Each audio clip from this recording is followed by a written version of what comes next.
Par une note culturelle, le cinéma comme outil de dialogue, de valorisation des identités et de développement local. C'est l'esprit de la 6e édition du Festival international des films identitaires et solidaires, organisé à Niki. Entre projections, distinctions et réflexions autour du thème « Cinéma et intelligence artificielle pour un développement local durable ».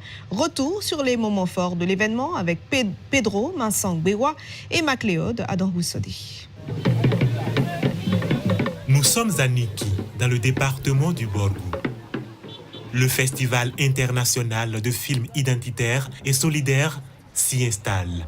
Pendant 5 jours, le cinéma rapproche les peuples dans cette cité royale du Nord Bénin.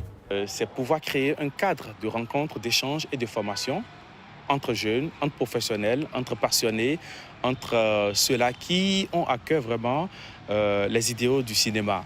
Pour ces enfants. Parmi les invités, ce réalisateur venu de la République démocratique du Congo. Son court-métrage met en scène les réalités auxquelles une partie de la jeunesse est confrontée. Le titre, c'est Amour, rêve et ferraille. Je voulais plus aborder le côté où il y a des jeunes chômeurs et comment certains font pour se débrouiller et pour être responsables. Le film a été très bien accueilli. Je pense que c'était parmi les films les plus bien accueillis du festival. Certaines productions se distinguent par la puissance de leur récit, d'autres par l'originalité de leur écriture ou la force de leur message. Notre film, c'est un nouveau regard sur la préservation de la nature. Donc c'est un film qu'on a pris 5 ans à réaliser avec une ONG sud-africaine, Elephant, Rhino and People. Et donc, comme le nom l'indique, c'est pour la préservation des espèces en voie d'extinction. On est lié à la nature, on vit sur cette planète, la nature fait partie intégrante de notre quotidien. À Niki, on s'en est bien rendu compte aussi. Et qu'il faut la préserver pour nos enfants, pour nos petits-enfants, pour le bien-être de son pays. Au terme du festival, le palmarès dévoile 7 distinctions majeures. Le trophée du Grand Prix est allé à Mathilde, une jeune réalisatrice qui a voulu raconter un peu l'histoire des femmes excisées et en Guinée, parce que c'est encore tabou, c'est un sujet dont on ne parle pas assez. Honnêtement, on est très fiers de recevoir ce prix honorifique.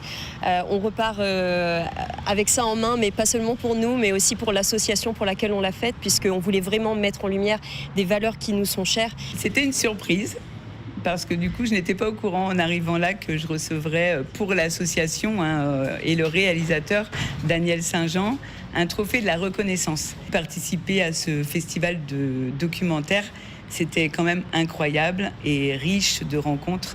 Le Festifis ne s'arrête pas aux écrans. Il transmet autant qu'il diffuse. Ateliers de réalisation documentaire et initiation au jeu d'acteurs étaient au menu.